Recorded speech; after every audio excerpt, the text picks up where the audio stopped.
Oi, pessoal! Vamos lá? Vamos continuar então com o estudo do livro Xamã Urbano de Serge Kahili King. Essa sabedoria maravilhosa, esse conteúdo maravilhoso que nos dá ferramentas para a gente viver uma vida mais feliz, mais próspera, mais saudável a partir da filosofia Runa e do xamanismo Kahuna. A gente está agora no capítulo que é a quarta aventura, criando harmonia no corpo. Nós estamos na técnica do perdão total. Então, a raiva, que a gente sabe que tem uma raiva que é natural, uma raiva que é saudável e construtiva, que ela é uma reação legítima do nosso sistema ao que acontece agora.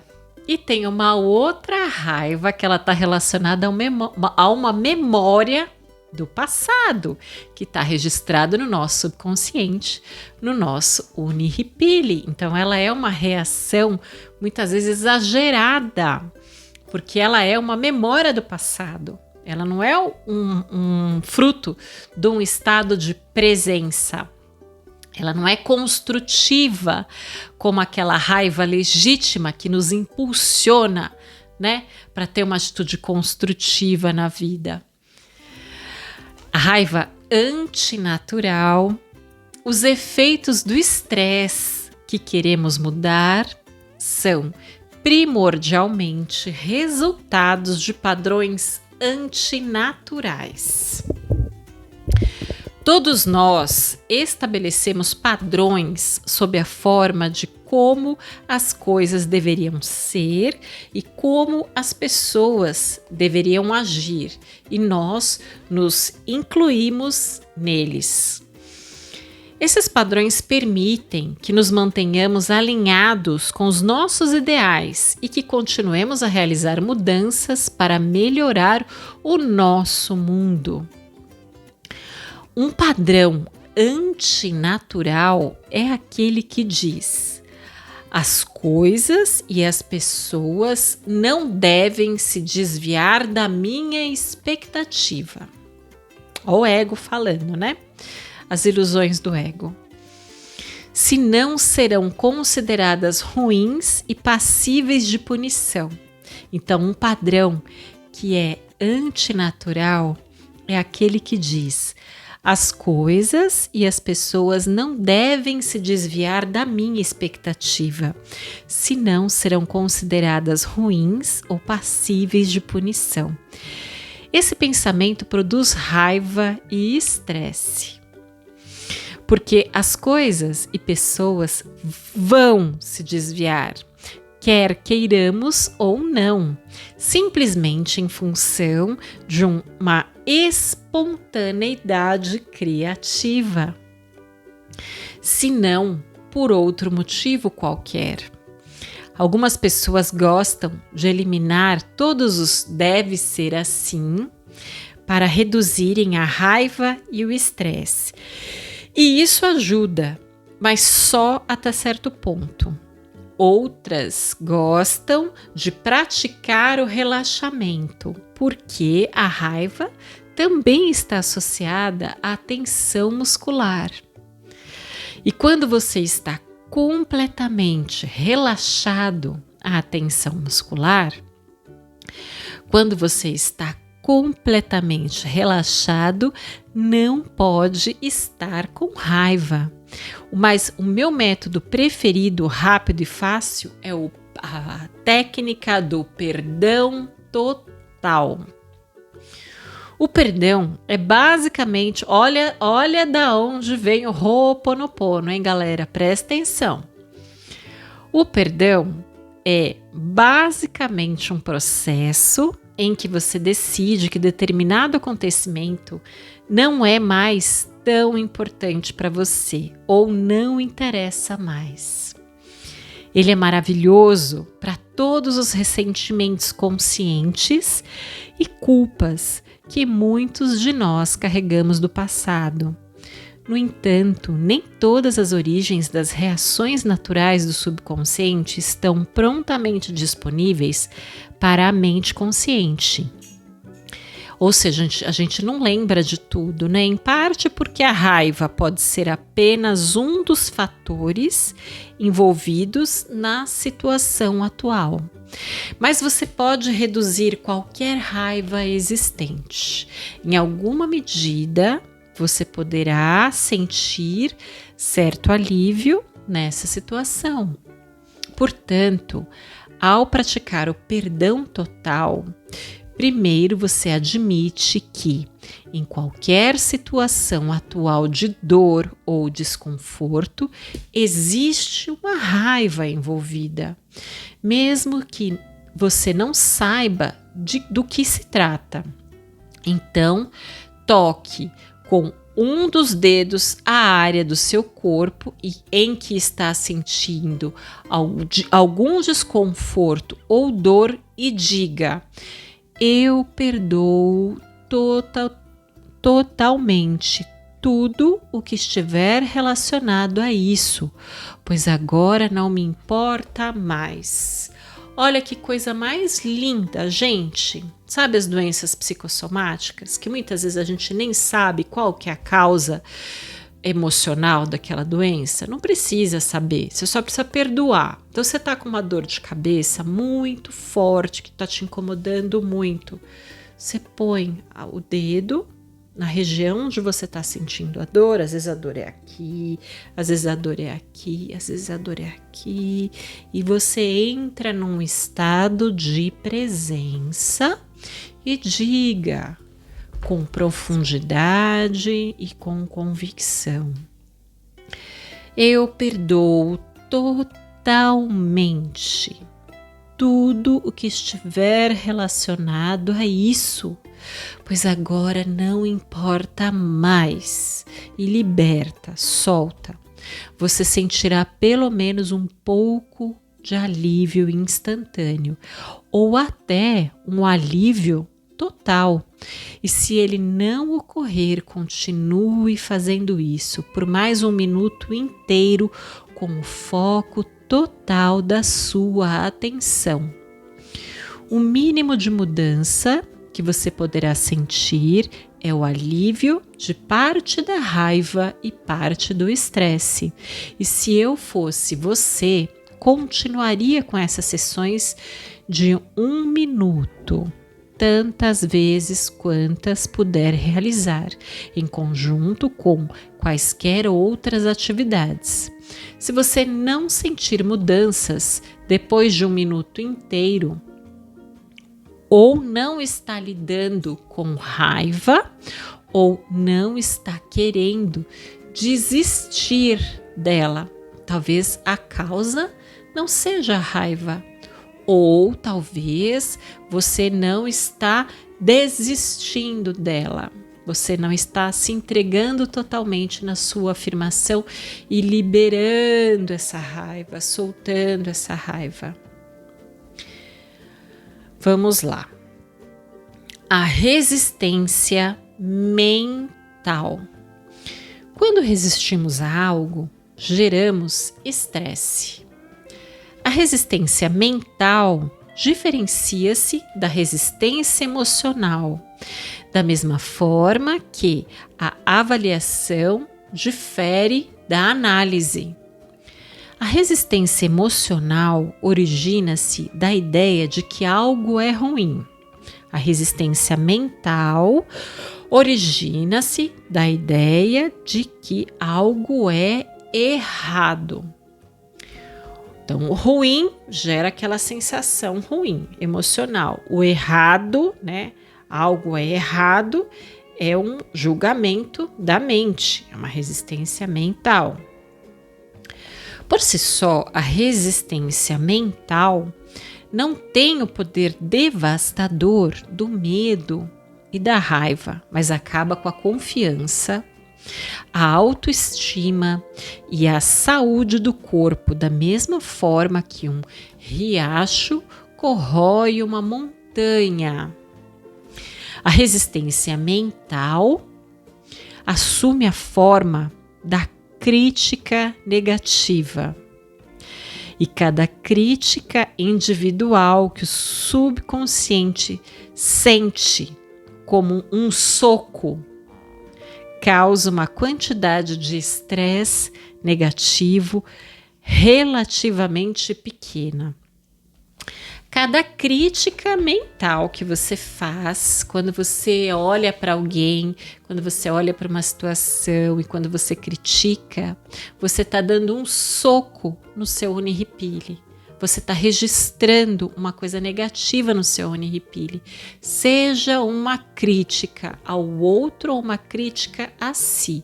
O criticismo não é construtivo, de acordo com essa filosofia.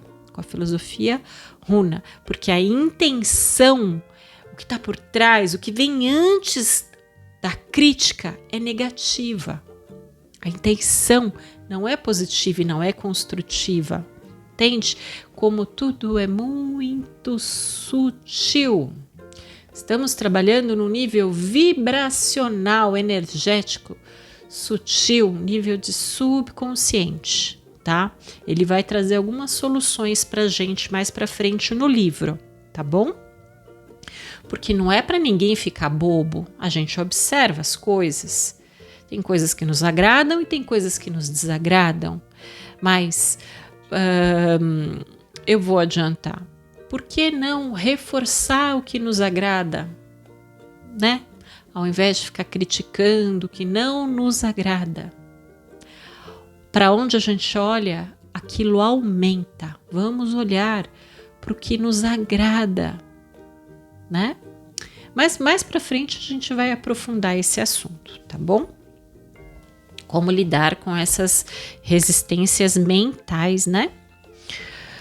Então, a crítica individual que o subconsciente sente como um soco causa uma quantidade de estresse negativo relativamente pequeno, mas o mesmo soco que você sente com mais suavidade quando está relaxado e saudável pode doer como uma pancada forte quando você já está tenso e dolorido em função de pancadas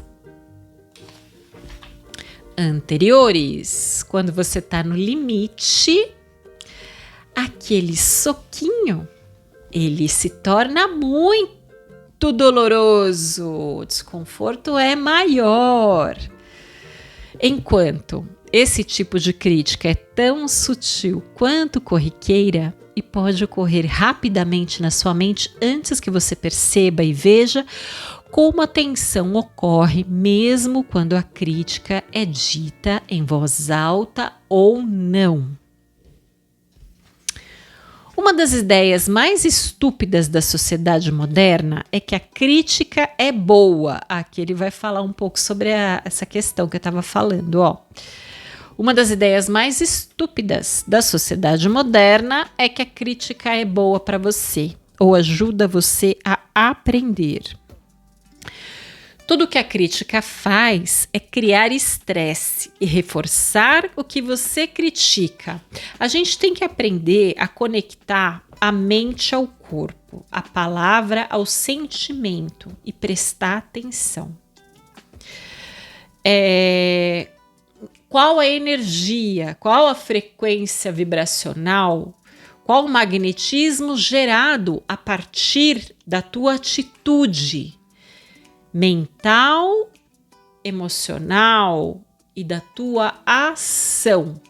A ação da crítica, ela gera um sentimento denso. Qual a vibração? Qual a sintonia? Qual o magnetismo que você libera no teu corpo e no teu campo vibracional quando você critica? Você se relaciona com o outro a partir dessa sintonia. É o que você desperta no outro. Olha a sutileza da coisa. Presta atenção. Você emana aquela vibração, naquele nível de vibração que o outro vai responder.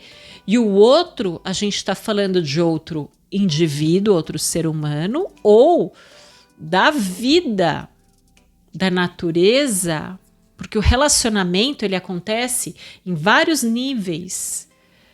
Ele acontece no nível interpessoal humano e ele acontece com relação à vida. Quando você critica o seu carro, quando você critica a sua casa, quando você critica os seus equipamentos, o seu computador, quando você critica o governo, quando você critica qualquer coisa.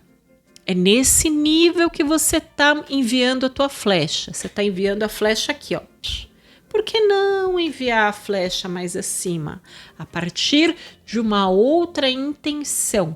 Percebe a sutileza e a profundidade de tudo isso. Nós estamos fazendo um estudo de empoderamento espiritual. Então, esses assuntos precisam ser aprofundados. O estudo da mente humana num nível mais profundo e como isso faz com que a gente haja no universo, na vida, a partir da nossa vibração. Então vamos lá, uma das ideias mais estúpidas da sociedade moderna é que a crítica é boa para você ou ajuda você a aprender. Tudo que a crítica faz é criar estresse e reforçar o que você critica. Chamar a atenção sobre o que não fizemos direito ou lembrar isso atrapalha muito o nosso aprendizado. O foco, tá no que a gente fez de errado. Claro que prestar atenção, mas assim, dá energia pro bem, não dá energia pro que tá errado, Não é para ficar bobo, não é isso. A gente tem a visão, mas eu escolho direcionar minha energia para o que deu certo. Eu escolho olhar para o que deu certo. Entende a diferença? Chamar a atenção sobre o que não fizemos direito ou lembrar isso atrapalha muito o nosso aprendizado. Quando você aprende a andar como uma criança, faz isso esquecendo o que não funcionou e lembrando o que funcionou. As pessoas que lembram o que não funciona tendem a repetir o que não funciona. Se alguém aprende com crítica, faz isso, na verdade, apesar da crítica e não por causa dela. Frequentemente me perguntam sobre o valor da crítica construtiva. Ela não tem valor nenhum, porque geralmente é apenas uma desculpa para criticar. Apontar erros é uma atitude mais motivada pelo desejo de denegrir alguém e sentir-se superior do que um desejo real de ajudar. Se você realmente quer ajudar alguém, aponte os sucessos e as formas de aumentar o sucesso. Existe atualmente uma habilidade muito desenvolvida chamada análise crítica, mas é raro se achar um praticante habilidoso. Geralmente, a crítica construtiva acontece assim: não, isso está errado, faça dessa forma, idiota.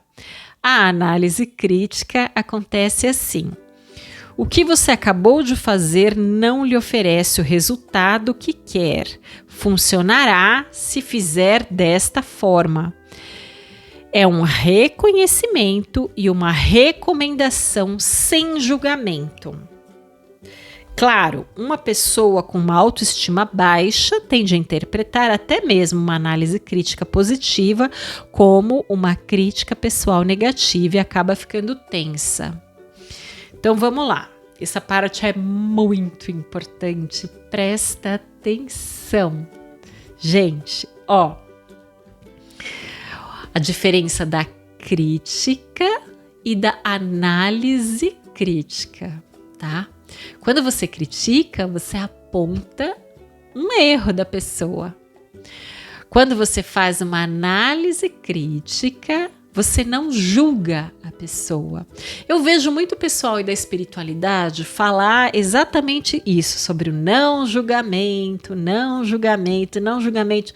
Gente, a gente pode discernir com a mente da gente o que a gente gosta e o que a gente não gosta, o que a gente acha adequado e o que a gente não acha adequado. Certo?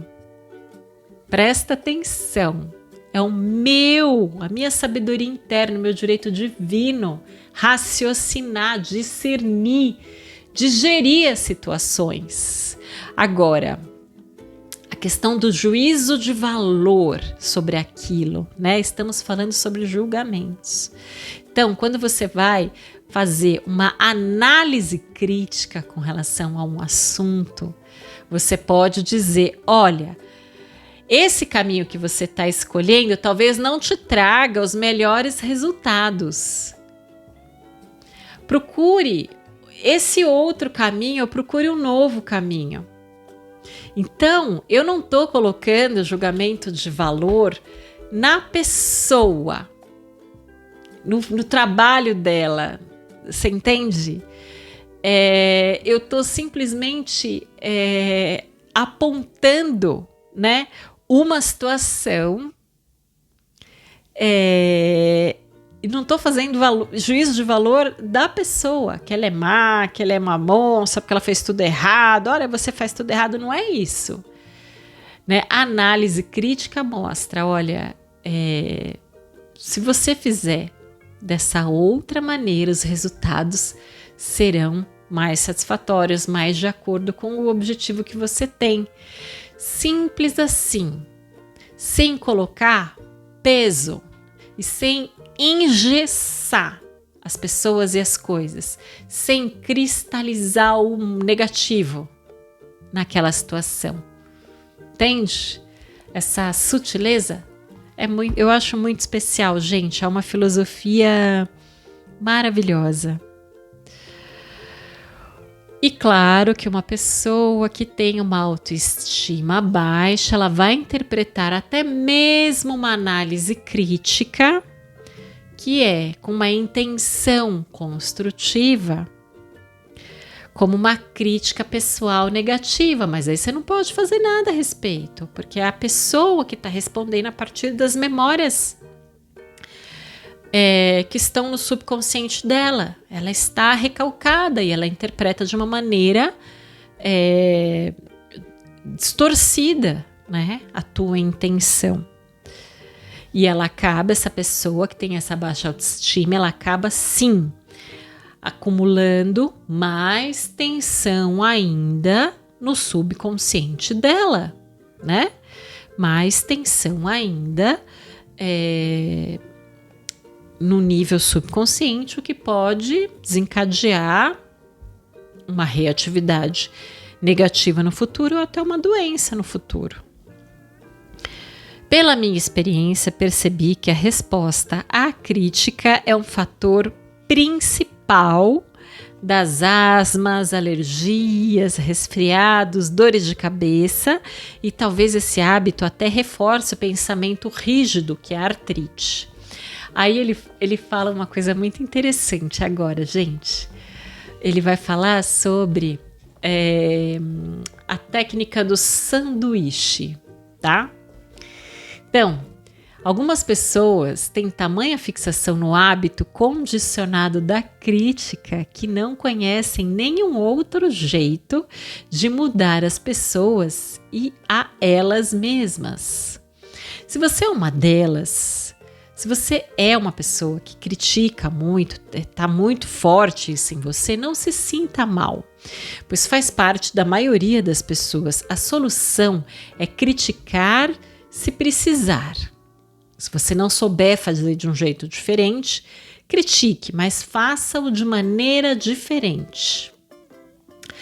Aquele que muda de direção é o que usualmente muda o padrão frequente da crítica, isto é, admite que algo é bom e então faz a crítica. Por exemplo, aquela é uma linda pintura, mas você colocou vermelho demais no céu. Para ficar melhor, mude para outra direção, para que fique assim. Acho que você colocou vermelho demais no céu, mas é uma linda pintura. Porque o que vai ficar é a frase final. Entende? A razão dessa mudança de direção é acabar com o elogio, porque em termos de tensão e relaxamento, estamos trabalhando no nível bioenergético, lembra? No nível muito profundo. A razão dessa mudança de direção é acabar com o elogio, porque em termos de tensão e relaxamento no corpo, um elogio neutraliza a crítica, não só de quem fala, mas também em grande parte de quem escuta, que estará mais aberto à ajuda. O sanduíche é semelhante, só que dessa vez você começa com um elogio, faz a crítica e termina com um elogio. A técnica do sanduíche. Essa é uma linda pintura e apesar de ter muito vermelho no céu, realmente gosto da maneira com que você pintou as ondas. Então, você mostrou que no céu tem muito vermelho, mas você elogiou que gosta da pintura e você focou numa coisa positiva que tem ali. Então, você mostrou para a pessoa que tem muito vermelho no céu, mas de uma maneira amorosa, gentil, que gera, né, um relaxamento, um prazer, um bem-estar. Além de ajudar a aliviar o estresse, uma abordagem assim reforçará uma aceitação à crítica. Você diminui a resistência do outro também à mudança e uma possibilidade maior de mudança, certo? Então agora a gente vai falar sobre a resistência espiritual.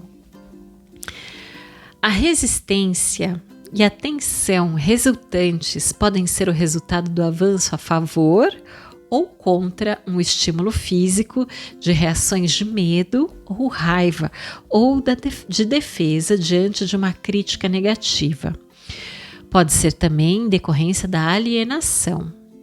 Lembre-se de que a palavra havaiana para resistência é ku, K-U, e o que significa ficar à frente.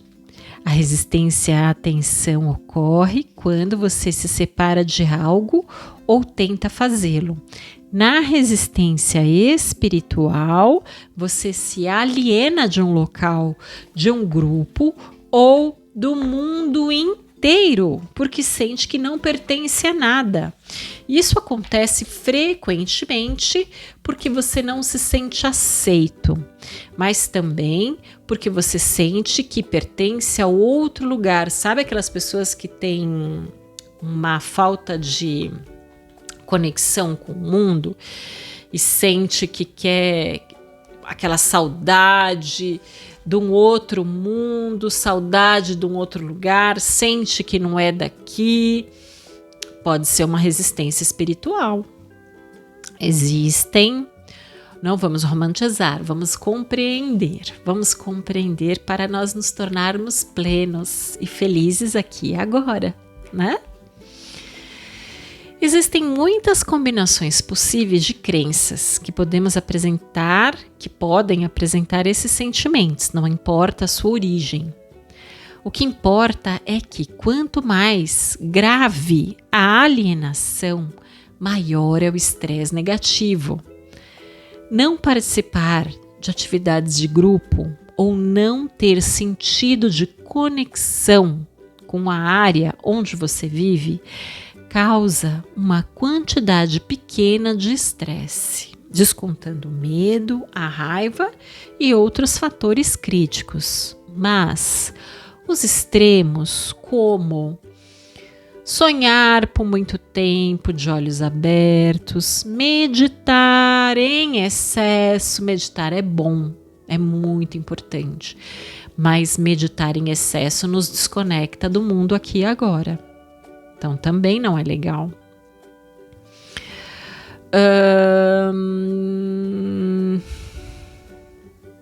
Não participar de atividades de grupo ou não ter o sentido de conexão com a área onde você vive causa uma quantidade pequena de estresse. Descontando o medo, a raiva e outros fatores críticos, mas os extremos como sonhar por muito tempo de olhos abertos, meditar demais e o autismo podem causar problemas físicos. Sonhar muito tempo de olhos abertos significa passar a maior parte do seu dia com toda a sua atenção consciente em sonhos que não são deste mundo. Os romancistas, geralmente, mantêm certo equilíbrio por meio das suas atividades físicas de escrever, digitar ou ditar. Meditar por um longo tempo significa passar a maior parte do seu dia com algum foco meditativo, desviando sua atenção deste mundo e do seu corpo. Parte da razão do aumento da tensão física é simplesmente uma extensa inatividade que reduz a absorção de oxigênio e aumenta as toxinas, mas a tensão também é produzida quando você separa seu lono ou o Rani do seu Ku subconsciente, então mente, quando você separa sua mente consciente, que é lono ou Rani, da sua mente subconsciente, que é o Ku ou o Nihipili, ou seu conhecimento mental do corpo durante longos períodos de tempo. A mesma coisa pode ocorrer quando você dorme por tempo demais, o que explica a preguiça e as dores resultantes desse sono excessivamente longo.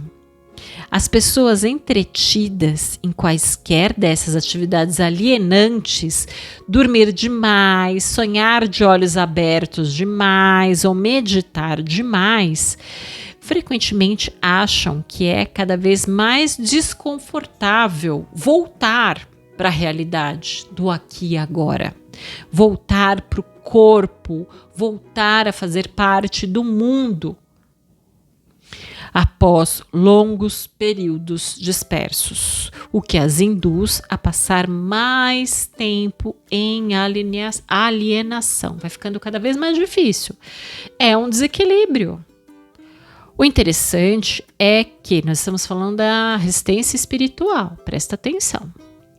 O interessante é que foi o longo ósseo que permitiu que o corpo se sentisse desconfortável em primeiro lugar.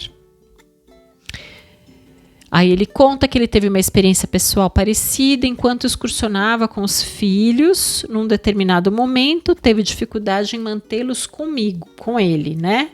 Então usei a técnica de repetir uma canção que separava minha mente do meu corpo. Ou seja, olha a viagem do cara, gente. Olha o xamã, como ele funciona.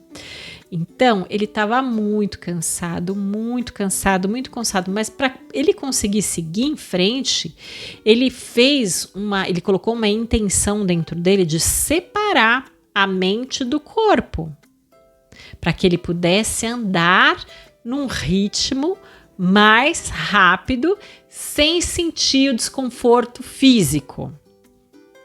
Ele conseguiu seguir o ritmo das crianças, dos filhos, maravilhosamente, até que alcançamos o nosso acampamento, até que eles alcançaram o acampamento que eles estavam. Assim que me ajustei ao meu corpo, precisa realinhar, né? Saudável você estar alinhado. Assim que me ajustei ao meu corpo novamente, desmoronei de exaustão. Meu desajustado, quer dizer, minha mente consciente desajustada, ignorava completamente o subconsciente, com sinais veementes de aumento de tensão e desidratação. Inclusive, ele ficou desidratado. Os meninos tinham ido a uma cachoeira e foi preciso meia hora de conversa com o meu Nihipili, meu subconsciente, para que eu me reestabelecesse antes de chegar à lanchonete. Então, ele teve que... Depois que ele entrou nesse estado de exaustão, para ele conseguir se equilibrar, ele teve que ficar meia hora energizando o subconsciente dele, né, o Nihipili, né, trazendo a reconexão, né, da mente consciente com o subconsciente e resgatando as forças físicas. Não há regras rígidas e rápidas para o tempo que você pode ficar relaxado sem uma tensão indevida, porque todos nós temos metabolismos e motivações diferentes. O melhor teste é como você se sente. Um período saudável de liberdade produzirá uma sensação boa depois que você retornar. Se a alienação espiritual tem sido um problema, o envolvimento consciente com uma atividade física, com pessoas ou com a terra, será muito útil. A prática da bênção, da apreciação, né, da bênção, também vai ajudá-lo, né? Então, atividades que foquem a mente no corpo, por exemplo, né? A yoga é uma coisa maravilhosa. A yoga traz uma autopercepção sensacional. Você tem que prestar atenção no teu equilíbrio, na tua flexibilidade, na tua respiração, né? Ao mesmo tempo que você faz atividade física, então você reconecta. O Pilates também é assim, né? Todas essas atividades que você traz a conexão do espiritual para o físico, né? Envolvimento consciente com uma atividade física. Toda atividade física que você for fazer, você conecta a tua mente com o corpo. Nada de fazer esteira, por exemplo, assistindo um filme, assistindo notícia. Gente, isso é muito horrível, muito tóxico. Eu conheço um monte de gente que vai para academia fazer ginástica e fica na esteira assistindo notícia. Só absorvendo aquele monte de tensão, de nervosismo, de irritação e desconectando mais ainda a mente do corpo, né? Então, quando você está na esteira, até pode pôr uma musiquinha que te desenvolva algum tipo de estímulo emocional e mental, mas foca no corpo, foca nas sensações do corpo, certo? A prática da bênção também vai ajudá-lo. Aí ele vai falar aqui, né, de como é o autismo dentro da visão do xamanismo Kahuna, da filosofia Runa, praticada pelo Serge King. Então vamos lá. O autismo é um caso especial porque nessa condição a pessoa se distanciou tanto do mundo que normalmente a pessoa precisa de ajuda externa para voltar.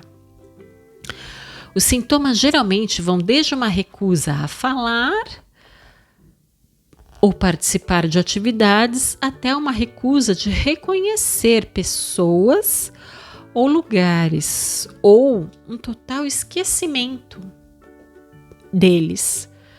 Pode também haver uma movimentação ritmada, aparentemente sem propósito. A solução mais produtiva parece ser o amor incondicional. Presta atenção, não é um grupo de letras, consoantes e vogais agrupadas. É uma vibração, é um sentimento. Amor incondicional. Amor incondicional é a solução mais produtiva para ajudar as pessoas com autismo a voltarem para o aqui e agora. Amor incondicional. Eu recomendaria os livros de Barry Kaufman para qualquer pessoa com problemas nessa área. Mas, em alguns casos, tudo que é necessário é um pouco de amor. Aí ele conta aqui um caso.